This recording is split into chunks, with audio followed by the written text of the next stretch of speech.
Welcome to AG classes.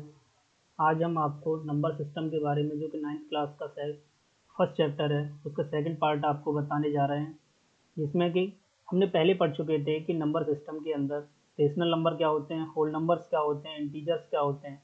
इसी तरीके से अब नेक्स्ट पार्ट में यानी कि एक्सरसाइज सेकंड के लिए हम आगे चलते हैं। चलिए वीडियो स्टार्ट करते हैं। तो सबसे पहले हम स्टार्ट करते हैं कि टर्मिनेटिंग एंड नॉन टर्मिनेटिंग, यानी दो टर्म है हमारे पास में। एक वर्ड है हमारे पास टर्मिनेटिंग और दूसरा है नॉन टर्मिनेटिंग। तो टर्मिनेटिंग नंबर्स कौन कौन से होते हैं और नॉन टर्मिनेटिंग नंबर्स कौन से होते हैं। यानी एक वर्ड है टर्मिनेटिंग और दूसरा है नॉन टर्मिनेटिंग। पहले इन्हीं दोनों वर्ड्स को डिफाइन कर लेते हैं कि टर्मिनेटिंग क्या होता है और नॉन टर्मिनेटिंग क्या होता है। तो सबसे पहले टर्मिनेटिंग नंबर के बारे में पता करते हैं कि टर्मिनेटिंग नंबर क्या होता है हमारे पास। तो एवरी फ्रैक्शन, यानी फ्रैक्शन हमने बताया था जो पी अपॉन क्यू की फॉर्म में लिखा जा सकता है, can be expressed as a decimal. यानी कि कोई भी अगर हमारे पास फ्रैक्शन है तो हम उसको किस में कन्वर्ट कर सकते हैं, डेसिमल के अंदर कन्वर्ट कर सकते हैं। तो इसी तरीके से if the decimal expression of P upon Q terminates, यानी कोई भी डेसिमल एक्सप्रेशन है हमारे पास में पी अपॉन क्यू, अगर वो टर्मिनेट का वर्ड का अगर हिंदी मीनिंग अगर बात करते हैं तो टर्मिनेटिंग मीन्स होता है खत्म होने वाला नंबर। ऐसा नंबर जो खत्म हो सकता है, कम्स टू एन एंड, यानी कि ऐसा नंबर जो कभी खत्म हो सकता है, उसी नंबर्स को हम क्या बोलते हैं, टर्मिनेटिंग नंबर या टर्मिनेटिंग डेसिमल नंबर्स बोल सकते हैं। Then the decimal so obtained is called terminating decimal. इस तरीके से हमें जो डेसिमल मिलता है उसी को हम क्या बोलते हैं, टर्मिनेटिंग डेसिमल बोलते हैं। तो चलिए, जैसे एग्जाम्पल लिखा हुआ हमने 1/4, तो 1/4 ये लिखा हुआ है। तो अगर मैं इसका इसमें डिवाइड करता हूँ तो 0.25 आएगा। कितना आएगा, 0.25। इसका मतलब मैं ये कह सकता हूँ कि ये नंबर जो है 5 से आगे नहीं है। इसका मतलब टर्मिनेट हो रहा है, यानी कि ऐसा नंबर जो टर्मिनेट हो रहा है। जैसे 5/8 लिखा हुआ है, 5/8 में अगर हम डिवाइड करते हैं तो 0.62, ठीक है, 0.62। फिर से आगे डिवाइड कर लेते हैं। चलिए यहाँ हम साइड में आपको करके दिखा देते हैं इसका। यानी कि 5 में जब आप 8 से डिवाइड करोगे तो 0.0, 4 6 48, 2 0 लिखेंगे यहाँ से, 8 2 16 बच्चा 4, और फिर से 8 5 40। यानी कि इस तरीके से हम इसको टर्मिनेट कर सकते हैं। तो यानी कि ये हमारी वैल्यू आ जाएगी 8.625। कितना आ जाएगा, 8.625। तो इसका मतलब हम ये कह सकते हैं कि ये दोनों ही नंबर्स आप देख रहे हो कि टर्मिनेटिंग हैं, यानी कि जो खत्म होने वाले नंबर हैं, ऐसे नंबर्स जिसको खत्म किया जा सकता है, ऐसे नंबर्स को हम क्या बोलते हैं, टर्मिनेटिंग नंबर्स बोलते हैं। तो आई थिंक यहाँ तक टर्मिनेटिंग टर्मिनोलॉजी के बारे में आप समझ गए होंगे कि टर्मिनेटिंग मीन्स क्या होता है। तो इससे अब बात कर लेते हैं नॉन टर्मिनेटिंग। तो ऐसा number a fraction P upon Q is terminating decimal only. हाँ, ये अभी देख लेते हैं कि टर्मिनेटिंग डेसिमल जो है विदाउट डिवीजन हम कैसे पता कर सकते हैं कि कोई भी नंबर जो है वो टर्मिनेटिंग डेसिमल है या नहीं है। तो जैसे आप देख रहे हो 7/20 ये लिखा हुआ है, तो हम इसका डिनोमिनेटर जो भी होगा, यानी फ्रैक्शन जो भी दे रखा है उसका डिनोमिनेटर लेंगे और उसके फैक्टर करेंगे। जैसे 20 के फैक्टर कर देते हैं 2 × 2 × 5। इसका मतलब अगर किसी भी नंबर का अगर हम डिनोमिनेटर के फ्रैक्शन करते हैं और उसके अंदर एज ए फ्रैक्शन 2 और 5 ही आता है, केवल क्या आएगा, या तो 2 आ सकता है या 5 आ सकता है या फिर दोनों भी आ सकते हैं। तो इसके अलावा कुछ भी नहीं होना चाहिए, यानी कि जैसे 3 4 5 ऐसा कुछ नहीं होना चाहिए। केवल ऐसे फ्रैक्शन फैक्टर्स आने चाहिए जो कि क्या हो, या तो 2 हो या 5 हो या फिर बोथ, यानी कि दोनों हो। तो जैसे अब हमने 20 के फैक्टर किए तो विदाउट डिवीजन में बोल सकता हूँ कि 7/20 जो होगा वो कैसा नंबर होगा हमारा, एक टर्मिनेटिंग डेसिमल नंबर होगा, क्योंकि इसके जो फैक्टर्स हैं वो 2 और 5 ओनली। ठीक है, जैसे 3/4 को देख लेते हैं। अगर मैं ये देखते हैं 4 के फैक्टर अगर करते हैं तो 2 × 2 आएगा। तो आप देख रहे हो कि इसके फैक्टर्स के अंदर केवल 2, ओनली 2 आ रहा है। इसका मतलब ये भी कैसा होगा, हमारा एक टर्मिनेटिंग नंबर होगा। तो हम यहाँ से लिख सकते हैं यस, ये कैसा नंबर होगा, टर्मिनेटिंग डेसिमल नंबर होगा। इसी तरीके से हम 13/25 ले लेते हैं। तो जब मैं इसके फैक्टर करूंगा डिनोमिनेटर के, तो 5 × 5, यानी कि इसके अंदर ओनली 5 आ रहा है। ओनली कितना आ रहा है, 5। इसका मतलब ये नंबर भी कैसा होगा, टर्मिनेटिंग। आई थिंक आप समझ चुके होंगे कि टर्मिनेटिंग नंबर्स को हम विदाउट एक्चुअल डिवीजन आप कैसे बता सकते हो कि कोई भी नंबर टर्मिनेटिंग है या नहीं है। चलिए नेक्स्ट नॉन टर्मिनेटिंग या रिपीटिंग नंबर्स बोलते हैं। रिपीटिंग नंबर्स या रिकरिंग डेसिमल्स, यानी ऐसे नंबर्स जिसका डिवीजन करने पे, ऐसे फ्रैक्शंस जिसका डिवीजन करने पे वो कभी खत्म ना हो, and a decimal in which a digits or a set of digits repeats periodically is called a repeating or a recurring decimal. यानी ऐसा कोई भी डेसिमल नंबर जो कभी खत्म ना हो, उसी को हम क्या बोलते हैं, रिकरिंग डेसिमल्स। जैसे आपने यहाँ देखा 2/3 लिखा हुआ है, जब हम इसका इसमें डिवाइड करेंगे तो 0 पॉइंट फिर से आएगा 666 एंड डॉट सो ऑन।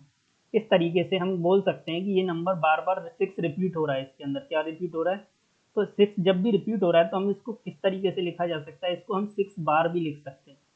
क्या लिखा जा सकता है, यानी जो नंबर रिपीट होता है उसके ऊपर हम बार का साइन लगा देते हैं। तो हमने ये इसके ऊपर साइन लगाया है, इसी को हम क्या बोलते हैं, बार। तो इसका मतलब ऐसा नंबर। और दूसरा आप ये भी देख सकते हो कि 3 जो लिखा हुआ है, हमने बोला था अभी 2/3, यानी डिनोमिनेटर के फैक्टर करेंगे। तो डिनोमिनेटर के जब फैक्टर करेंगे तो देखिए 1 × 3 होगा, अदर देन 2 और 5 आ रहा है कि नहीं आ रहा है, इसका मतलब ये हमारा नॉन टर्मिनेटिंग नंबर होगा। ठीक है। सेकंड है 11/6, ये भी हमारा क्या होगा, एक नॉन टर्मिनेटिंग होगा। जैसे डिवाइड कर लेते हैं इसका भी यहाँ से, ठीक है, साइड में इसका डिवाइड करके दिखा देते हैं। 6 1 6, 5 बचा, 0.6, 6 8 48, फिर यहाँ से हमारा कितना बचेगा, देखिए ये तो हमारा 0 लिखा हुआ था, 2 बचेगा, 0 लिखा, 6 2 6 3 18 आ जाएगा हमारे पास, माइनस करेंगे 2, फिर 0 आएगा, यानी कि अब आपका 3 3 आता चला जाएगा। इसका मतलब ये नंबर कभी ख़त्म नहीं होगा, यानी 1.8333 एंड सो ऑन। इस तरीके से हम बोल सकते हैं कि ये नंबर कैसा होगा, हमारा नॉन टर्मिनेटिंग होगा। और दूसरा तरीका हमारे पास है कि 11/6 डिनोमिनेटर के फैक्टर करके भी विदाउट, ये तो हमने डिवीजन से बताया, किससे बताया आपको, डिवीजन से। ठीक है। अब नीचे वाला नंबर देख लेते हैं कि अगर फैक्टर करके देखते तो आप देख रहे हो अदर देन 3 फैक्टर आ रहा है हमारे पास, अदर देन 3 आ रहा है, इसका मतलब ये भी हमारा कैसा होगा, नॉन टर्मिनेटिंग नंबर होगा, यानी कि ये कैसा होगा, नॉन टर्मिनेटिंग नंबर होगा। चलिए नेक्स्ट वाली स्लाइड देख लेते हैं। अब अगर हम बात करते हैं कि लेंथ ऑफ पीरियड कितना होगा, जैसे इस वाले में हमने देखा कि जो डेसिमल का साइन था वो 3 3 पर आएगा, जैसे इसको 0.6 बार लिखा।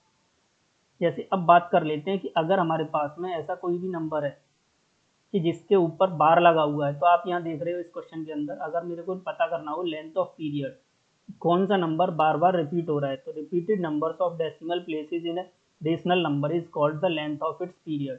यानी repeating number of decimal places, कितने नंबर रिपीट बार बार कर रहे हैं, उसी का जो काउंट होगा हमारा, उसी को हम क्या बोलेंगे, कि लेंथ ऑफ पीरियड्स बोल सकते हैं। चलिए तो यहाँ से देख लेते हैं, जैसे इस क्वेश्चन में लिखा हुआ है 142857, यानी कि ये नंबर क्या लिखा हुआ है, 2.142857, और 142857 जो है वो रिपीट कर रहा है। इसका मतलब रिपीट कर रहा है तो इसके कितने नंबर्स लिखे हुए हैं, तो 1 2 3 4 5 और 6, इसका मतलब 6 प्लेसेस इसके बार बार रिपीट कर रहे हैं। इसका मतलब लेंथ ऑफ पीरियड कितना हो जाएगा, लेंथ ऑफ पीरियड इस वाले नंबर का 6 हो जाएगा। कितना हो जाएगा, 6। जैसे एक क्वेश्चन एग्जाम्पल और मैं लिख देता हूँ यहाँ से, देखिए अगर मान लीजिए 2.345 और इस पर बार लगा हुआ है, तो लेंथ ऑफ पीरियड कितना हो जाएगा, लेंथ ऑफ पीरियड बताइए। चलिए यहाँ से हम बता देते हैं कि यानी कि आप देख रहे हो 1 2 और 3, यानी 3 प्लेस आपका रिपीट कर रहा है, इसका मतलब इसका मैक्सिमम नंबर कितना रिपीट हो रहा है, 3। चलिए तो इस तरीके से हमारा ये क्वेश्चन हुआ। नेक्स्ट देख लेते हैं कुछ नोट पॉइंट्स, जो कीवर्ड्स आते हैं आपके, जो आपको लर्न करके रखने हैं, उसके बारे में बता देते हैं कि every rational number is expressible either as a terminating decimal और ए रिपीटिंग डेसिमल नंबर। यानी हर रेशनल नंबर, कोई भी रेशनल नंबर हो, उसको या तो हम टर्मिनेटिंग डेसिमल में बदल सकते हैं या फिर उसको रिपीटिंग डेसिमल में बदल सकते हैं। यानी कोई भी रेशनल नंबर होगा उसको हम टर्मिनेटिंग डेसिमल बना सकते हैं या फिर रिपीटिंग और रिकरिंग डेसिमल्स बना सकते हैं। सेकंड पॉइंट है आपका, every terminating decimal is a rational number, यानी हर टर्मिनेटिंग डेसिमल जो होता है वो एक रेशनल नंबर होता है। हर टर्मिनेटिंग डेसिमल कैसा होता है, एक रेशनल नंबर होता है। नेक्स्ट है every repeating decimal is a rational number, इसका मतलब हर जो रिपीटिंग डेसिमल है वो भी एक रेशनल नंबर होता है। तो इस तरीके से यानी टर्मिनेटिंग डेसिमल भी रेशनल होता है और नॉन टर्मिनेटिंग जो डेसिमल होता है वो भी एक रेशनल नंबर होता है। तो आई थिंक यहाँ तक समझ आ गया होगा। चलिए इससे रिलेटेड कुछ क्वेश्चंस ले लेते हैं, जैसे कि 0.3 बार, यानी कि ये नॉन रिकरिंग नंबर है हमारा। कैसा है? Non recurring. तो इस क्वेश्चन को चलो देख लेते हैं, यानी कि फर्स्ट वाले क्वेश्चन को हम करेंगे, तो किस तरीके से करना है वो देख लेते हैं। चलिए यहाँ लिखा हुआ है, देखिए कि 0.3 बार, 0.3 बार यानी 3 के ऊपर बार लगा हुआ है। तो सबसे पहले हम क्या करेंगे यहाँ से कि इसको लेट x इक्वल्स टू 0.3 बार ऐसे मान लेते हैं। जो भी नंबर हमारे पास गिवन है उसको हम क्या मान लेंगे? 0.3, यानी जो भी नंबर है उसको x के इक्वल मानेंगे। उसके बाद फर्स्ट ऑफ ऑल हम यहाँ देखेंगे कि बार हमारा कितने डिजिट्स पर लगा हुआ है। तो बार का साइन हमारे पास केवल 3 डिजिट्स पर लगा हुआ है। तो यहाँ से देख लेंगे इसको, क्या लिखेंगे? x इक्वल्स टू 0.333 यानी कि एंड सो ऑन, इस तरीके से जाएगा। क्योंकि 3 रिपीट हो रहा है तो हम 3 को बार बार लिख सकते हैं। ठीक है, इसी तरीके से अब हम देखते हैं यहाँ पर हमारे पास, इसको हम फर्स्ट इक्वेशन फर्स्ट डाल सकते हैं, और सेकंड हमारा इसमें 10 से मल्टीप्लाई करेंगे। क्योंकि अगर हमारा एक नंबर पर बार लगा होता है तो हम एक बार मल्टीप्लाई करते हैं 10 से। अगर दो नंबर डिजिट्स पर लगा होता है तो 100 से करेंगे, 3 डिजिट्स पर लगा होगा तो 1000 से करेंगे। तो फर्स्ट ऑफ ऑल हम यहाँ इसमें 10 से मल्टीप्लाई कर देंगे, तो 10x से लेफ्ट साइड में भी होगा और 10x से राइट साइड में भी करेंगे। तो डेसिमल का साइन आपका 1 प्लेस राइट साइड चला जाएगा, तो 3.333। इस तरीके से ये हमारा सेकंड इक्वेशन हो जाएगा। अब यहाँ से इक्वेशन, यहाँ से subtract equation first from equation second. In equation second में से हमें इक्वेशन फर्स्ट को माइनस करना है, इसको माइनस करना है इक्वेशन। तो देखिए यहाँ से 10x माइनस का x, ये 10x है हमारे पास में, 10x minus x equals to 3.33 बार लिखा हुआ है। इसमें से माइनस करना है हमें 0.333 बार, इस तरीके से जाएगा। तो जब हम 10 में से 1 माइनस करेंगे तो इधर तो 9x बचेगा और इधर साइड में आपका 3 बचेगा। तो x यानी कि 9 से, क्योंकि मल्टीप्लाई का रिलेशन है x के साथ में, तो 3 में डिवाइड करेंगे 3/9। तो जब इससे डिवाइड करोगे तो ये 1/3 आ जाएगा। तो इसका मतलब हम 0 पॉइंट, हमारा आंसर निकल के आ गया कि हम क्या कर सकते हैं, 0.3 जो बार है हमारे पास उसको हम एज ए फ्रैक्शन कैसे लिख सकते हैं, या एज ए रेशनल नंबर 1/3 लिखा जा सकता है। तो इस तरीके से हमें ये क्वेश्चन करना है। नेक्स्ट क्वेश्चन देख लेते हैं। हमारा नेक्स्ट क्वेश्चन था 1.4 पर बार, यानी कि यहाँ से नेक्स्ट क्वेश्चन है हमारे पास में 1.4 और ये बार लगा हुआ है। तो फर्स्ट ऑफ ऑल हमने कहा था कि लेट, यानी ये बी वाला पार्ट है, आप बी वाला क्वेश्चन है आपके पास में, लेट फर्स्ट ऑफ ऑल हम इसको 1.4 यानी जो भी नंबर है उसको x के इक्वल मानेंगे। उसके बाद में x इक्वल्स टू 1 पॉइंट, जो नंबर रिपीट हो रहा है उसको बार बार लिखेंगे एंड सो ऑन, इसको इक्वेशन फर्स्ट डाल देंगे।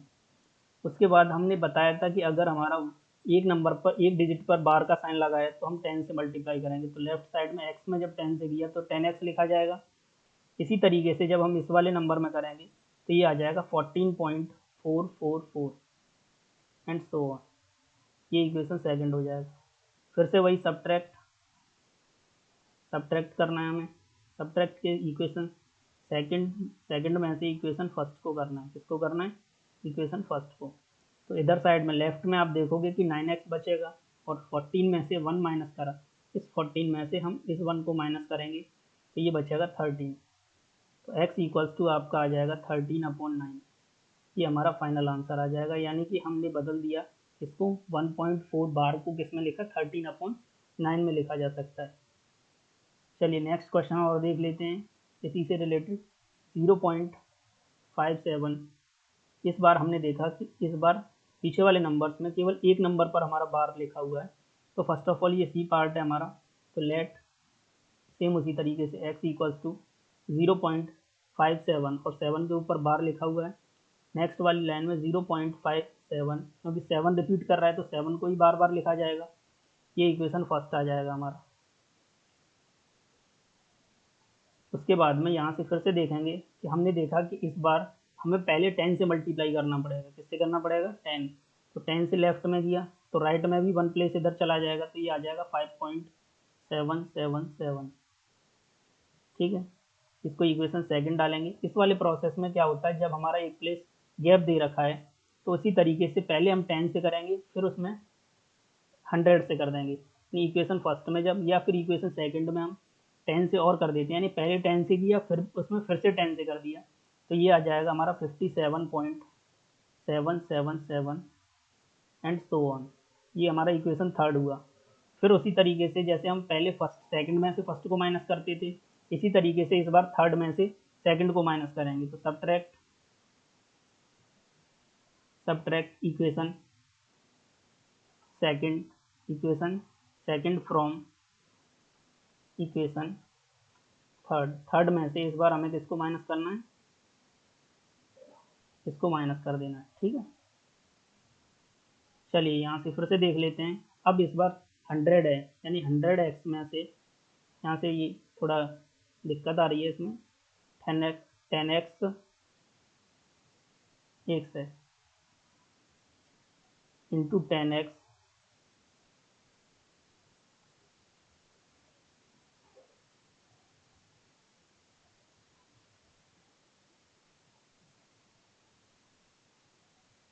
इसको हटा देते हैं थोड़ा।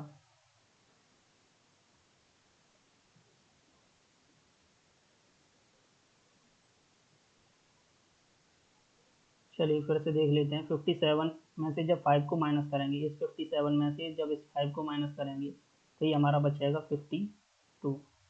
कितना बचेगा, 52। यहाँ बचा हमारे पास 90x, तो 90x इक्वल्स टू 52। तो x की वैल्यू अगर हम यहाँ से सॉल्व करेंगे तो x इक्वल्स टू 52/90, ये हमारा आंसर आ जाएगा। तो इस तरीके से हम किसी भी रेशनल यानी कि डेसिमल नंबर्स को, जो भी हमारा बार की फॉर्म में दी जाएगी और उसको हमें रेशनल नंबर में बदलना हो, तो हम इस तरीके से बदल सकते हैं। बाकी का पार्ट हम आपको नेक्स्ट वीडियो में प्रोवाइड कराएंगे नंबर सिस्टम से रिलेटेड। अगर हमारी वीडियो आपको अच्छी लगी हो तो लाइक और सब्सक्राइब और शेयर करना ना भूलिएगा। Thank you for watching it.